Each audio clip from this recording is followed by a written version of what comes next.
Swiss versus Shu. Swiss versus Shu. Wow. Okay. So this is the 3 versus the 6.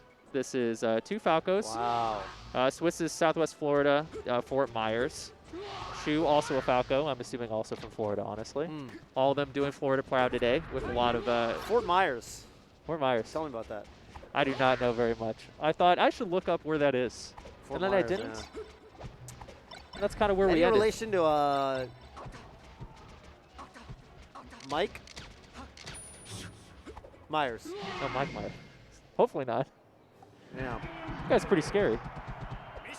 Yeah. Yeah. Falcos are always very scary, too. I think Falco is a scary character to play and to fight, right? Yeah. Because playing him, you always feel like you're living your life on a razor's margin. You talk to Falco, they're going through it at every tournament. They're going through it, yeah. Yeah. And I feel like that was also kind of Falco's thing in the game in Star Fox 64. Yeah, yeah. He really, I mean, like, you know, he's halfway through the first level and he's like complaining about his hardware, which I think as modern Melee players we're very used to. That's the most Falco thing you think of. Okay, so yeah, it's there's Falco always Fox. something wrong as a Melee player. There's always something wrong with our G diffuser. There really is. Yeah. It's difficult to find good G diffusers these days. It really is. Yeah. It really is. Yeah. Well, here we go. Shu, I feel like I've heard of. Although, again, I say that and I just worry that I've just heard of, like, you know, footwear. Yeah, there's and that whole sock. There's the concept. sock fox. Sock, and there was a, you know, there was a guy earlier, Walmart shoes. Walmart shoes. Yeah, that Yeah. Game & Watch was something. Yeah, where I was like, oh, I've heard of that, but then I was like, well, maybe I've just heard of Walmart and shoes. So, A lot of footwear-related names. truly. Yeah, there's a guy, No Swiss Jump. comparing, you know, kind of continuing a long legacy of, you know, naming yourself after a European country but not being from there. Shout out to Polish. Polish, Swedish. Swedish delight. Yeah, that's right. Yeah. Yeah. It's a thing. Stockholm syndrome. That's a European city. Yeah, it's a place and a thing that is, Yeah. you know, it's real. I think. No, it is. Yeah, it's a whole thing. You can look it up. Okay, like that knockdown. Ooh. Wow. Swiss applying the pressure on the top platform here. Oh! That is a classic. Catching Shu coming off that side platform and getting caught unawares. And you know he was caught unawares because that DI was lagging. Flew off to the right. It's always a bucket of cold water, too. You feel like you're moving very well. You're playing this, you know, high-level intelligent game, and then all of a sudden, it's F smash time. I mean, I think that's like something that as a Falco player you get better and better at is like knowing how to intercept with that move because it sort of does serve that function. It's sort of counterintuitive because you think, well, smash attacks, they're kind of unsafe, they're not that punishable. But with Falco, you can actually set them up such that they're very, they're actually often like, look at that, right? You kind of get them, you get to do them in this way where he must have really hurt me. He's thrown out a lot of them. Yeah, now it's a lot. There we go, trying to re-roll in. Yeah. Using the lasers here to zone Fox out. Can he even make it back? Definitely not. Well done. We could talk about laser, anti-laser stuff at some point if it goes Yeah. up. Ah, misses the side B cancel. Up air. Oh, that was so good from Swiss.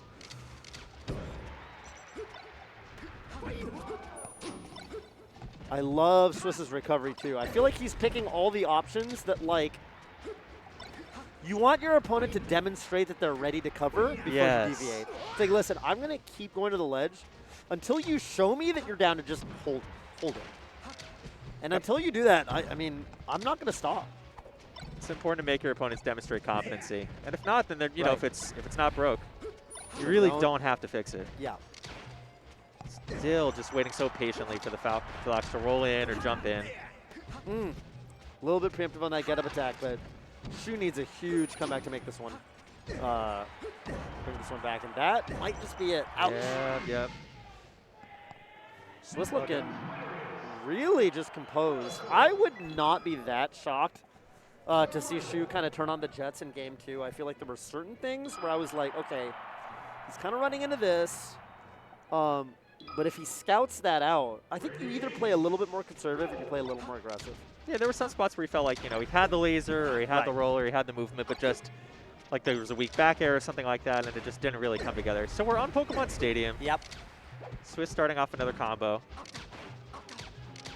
Yeah, and Swiss taking a little bit of a further, I don't know, like pulling a little bit further back, which you definitely can do on Stadium. The tough thing about about this stage as Fox that if you don't have a good anti-laser game that doesn't involve just like staying on the platform, you can get a little bit frustrated with trying to find your way around the center of the stage. So we'll see what Shu does. Good There, rush I like down. that confident punish. Sometimes Foxes overcomplicate that one. Oh, late to the tech chase. The down tilt pokes the shield. What's the edge guard here? Yeah, and again, I mean, just going to the ledge like that, fast falling to it. Shu's gotta be ready for that. And the lasers come out. How do I think Swiss just wants to sit on his lead, but okay. There That it was is. patient. I mean, you know, 8 lasers, only 9 damage at the end of the day, and Not too found, found the KO. Ooh, we got the Rash transformation. Oh. Took advantage of the lift there a little bit. There, it's happened a couple times. Has the read, does not pronounce the right, jumped into that one. That is going to be.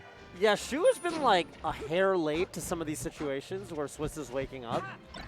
And I feel like if you're losing to Spot Dodge Shine in particular, which seems to be something that's giving Shu a little bit of trouble, I feel like you could just wait. Oh, and that was beautiful. What a combo. Very clean Into punish. the Shine. Very clean stock. Yeah. I do think Swiss has realized that Shu is jumping in during these combos like that. Yeah. Oh, big forward tilt, and that's a nice forward smash. And you want to be so careful of your defensive options in this game. If they know, Yeah. that's an easy 50 for a stock. Oh, Phantom.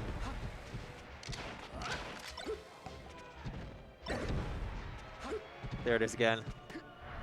That jump in. That might do it for Shu. We'll have another opportunity to get back on the stage. Ah. So hard to get on the stage. Yeah. It's hard to get on stage. One thing I was noticing when I watched you play recently was just the ledge dashes were very, very clean. Me. Yeah. That must not have been me. But it's just there's a lot of Still ways it watching can go some- wrong, but like, you know, Yeah. are there things that you do to focus on executing them in game Yes. that don't end up, you know, getting slow Um, get up or tournament winner or Yeah, something like that? I mean, I think, yeah, there's certain things I focus on when I really want to hit them. There's a little like animation when you grab the ledge, which is this little circle that comes out. And I use that as a visual cue to know like when because I think a lot of people run into this issue where they input it a little bit too early and you get stuck and often you get the jump from the ledge and you can kind of avoid that by, I visually kind of almost see the circle and then I go for it. And I think that helps a little bit. But a lot of it is really just practice and you practice doing it out of certain motions. You do it, you up beat a ledge and then you do it, you side beat a ledge and then you do it, you ledge refresh and then you